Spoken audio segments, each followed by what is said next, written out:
జ్వాల trust ఆధ్వర్యంలో ఉచితంగా మట్టి గణపతి విగ్రహాల పంపిణీ. ములుగు జిల్లా మంగపేట మండలంలోని కమలాపురంలో తాడ్వాయి మండలం కాటాపురం గ్రామాల్లో జ్వాల ట్రస్ట్ ఆధ్వర్యంలో భక్తులకు ఉచితంగా మట్టి గణపతి విగ్రహాలు పంపిణీ చేశారు. జ్వాల ట్రస్ట్ ప్రధాన కార్యదర్శి మురగాల రాకేష్ ఆధ్వర్యంలో కమలాపురం గ్రామంలోని అంబేద్కర్ సెంటర్లో ఏర్పాటు చేసిన స్టాళ్లలో 200 మట్టి విగ్రహాలు, కాటాపురంలో 50 విగ్రహాలను ఉచిత మట్టి గణపతి విగ్రహాలు పంపిణీ చేశారు. ఈ కార్యక్రమానికి మంగపేట ఇన్ఛార్జ్ తహసీల్దార్ జె మల్లేశ్వరరావు, ఆంజనేయ స్వామి ఉపాసకుల శ్రీ ఈశ్వర నందశర్మ చేతుల మీదుగా పంపిణీ చేయడం జరిగింది. ఈ సందర్భంగా ఇన్ఛార్జి తహసీల్దార్ మల్లీశ్వరరావు మాట్లాడుతూ భారతదేశం బ్రిటిష్ పాలకుల పాలనలో ఉన్న సమయంలో భారతీయుల ఐక్యత కోసం బాల గంగాధర్ తిలక్ మొదలుపెట్టిన గణపతి ఉత్సవాలు ఇప్పటికీ ప్రజల ఐక్యత కోసం జరుగుతుండడం సంతోషమన్నారు. రసాయనాలతో తయారు చేసిన విగ్రహాలు పర్యావరణకు హాని చేస్తూ నీటి కాలుష్యం కలిగిస్తున్నాయని, వాటి బదులు మట్టి గణపతి విగ్రహాలను పూజించాలని పిలుపునిచ్చారు. జ్వాల ట్రస్ట్ ప్రధాన కార్యదర్శి మునగాల రాకేష్ మాట్లాడుతూ ప్రజల్లో మట్టి విగ్రహాల పట్ల, పర్యావరణం పట్ల అవగాహన కల్పించడానికి ఉచిత మట్టి విగ్రహాలు పంపిణీ చేస్తున్నామని చెప్పారు. ఈ కార్యక్రమంలో గ్రామస్తులు, జ్వాల ట్రస్ట్ సభ్యులు పాల్గొన్నారు.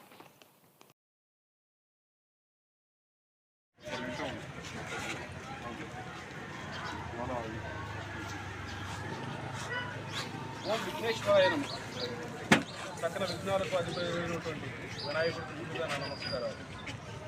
దాంతోపాటుగా ఈ కార్యక్రమాన్ని చేసినటువంటి గ్రామ ప్రజలకు, మండల ప్రజలకు మరియు వేదిక పైన పెద్దలందరికీ నా నమస్కారాలు.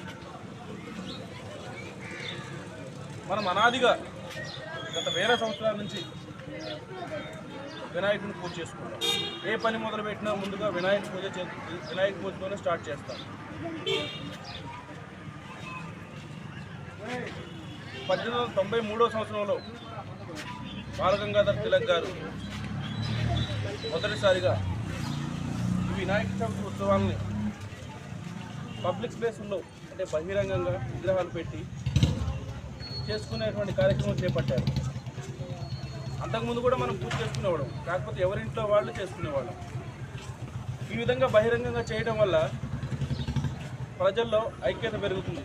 1893 సంవత్సరం అంటే అది బ్రిటిష్ పరిపాలన కాలం. ప్రజలను ఏదో ఒక విధంగా, ఏదో ఒక అంశం మీద ఏకతాటి మీద తీసుకురావాలనే కారణంతో బాలగంగాధర్ తిలక్ గారు ఈ విధంగా చేపట్టారు.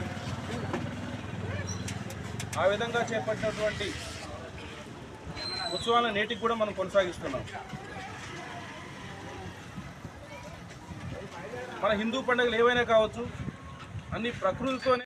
భక్త మహాశయుల ద్వారా సార్ చెప్పినట్టుగా నేడు ప్రకృతి అంతా వికృతిగా మారుతున్న సందర్భంలో మన జ్వాల ట్రస్ట్ వారు ఇలాంటి నిర్ణయం తీసుకోవటం శుభపరిణామం. ఇలాంటి విషయాలలో పిల్లలకి నేర్పినట్లయితే తద్వారా రాబోయే కాలంలో వాళ్ళు అది మనసులో నాటుకొని మనం ప్రకృతిలో మమేకమై ప్రకృతి సంబంధమైనటువంటి ఇలాంటి కార్యక్రమాలు చేపట్టి ప్రకృతిని కాపాడుకుంటూ ముందు తరాలకి వాటిని అందిస్తూ తద్వారా పర్యావరణాన్ని, సామాజిక హితాన్ని అందరం కూడా నేర్పినట్టు అవుతుంది. ప్రకృతితో పాటు మనం ఆరోగ్య సూత్రాలు దీంట్లో ఇమిడి ఉంటాయి.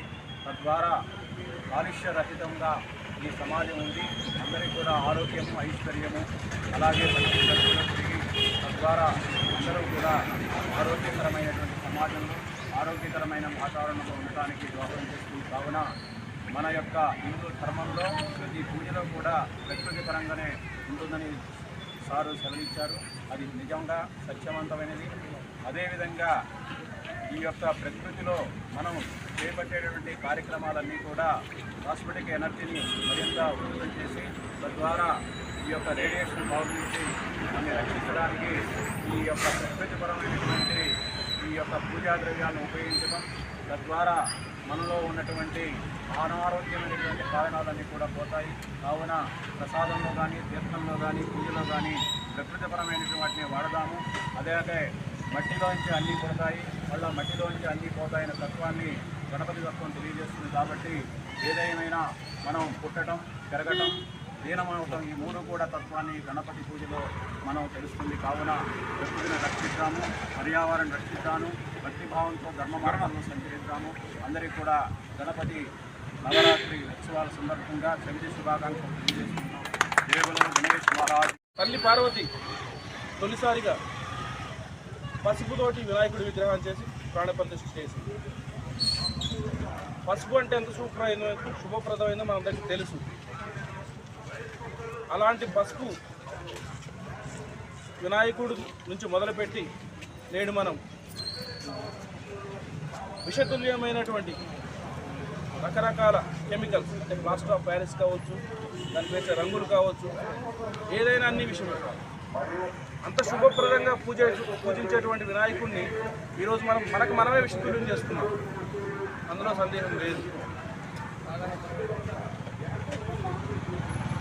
ఇలాంటి సందర్భంలో మళ్ళా ప్రకృతితో మమేకమైనటువంటి పర్యావరణ హితమైనటువంటి వినాయక విగ్రహాలు పంపిణీ చేసి మళ్ళా మన సంస్కృతిని మన యొక్క ఆచారాన్ని కొనసాగించే విధంగా జ్వాలా సంస్థ వారు, జ్వాలా చారిటబుల్ ట్రస్ట్ వారు మట్టి విగ్రహాలను పంపిణీ చేయడం అనేది చాలా శుభప్రదమైన అంశం.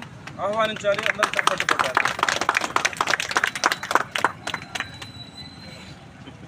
అందరికీ పూజించాలంటే ఘనంగా సెలబ్రేషన్ చేసుకోవాలంటుంది. కాకపోతే దేని ఎట్ ద వాట్ కాస్ట్ ప్రకృతికి డ్యామేజ్ చేసేది చేసుకోవద్దు. మనం ఖచ్చితంగా ఘనంగా సెలబ్రేట్ చేసుకోవాలి. ఇప్పుడు రానున్న రోజుల్లో కాంపిటీషన్ పెరిగిపోతుంది. వాళ్ళు ఇంత విగ్రహం పెట్టారు, మేము ఇంకా పెద్ద విగ్రహం పెట్టాలి. వీధికి ఒక 10 విగ్రహాలాగా తయారవుతున్నాయి. ఖచ్చితంగా సెలబ్రేట్ చేసుకోవాలి. కాదంటే మన సంస్కృతిని సంప్రదాయాలు కాపాడుకోవాలి. కాకపోతే పర్యావరణానికి హితం చేసే ఆచారాలు కానీ మనవి కావు. మన హిందూ తత్వంలో లేవు. ఎక్కడ ఏ పండుగ చూసుకున్నా ప్రకృతితో మమేకమై ఉంటుంది. కాబట్టి ప్రతి ఒక్కరు కూడా పర్యావరణ హితంగా, వ్యక్తిగతంగా ఇలాంటి మట్టి విగ్రహాలనే పూజించి వారి యొక్క భక్తిభావాలను తెలుపుకొని మన సంస్కృతి సాంప్రదాయాలను కాపాడాలని కోరుకుంటూ అందరికీ నమస్కారం. సెలవు.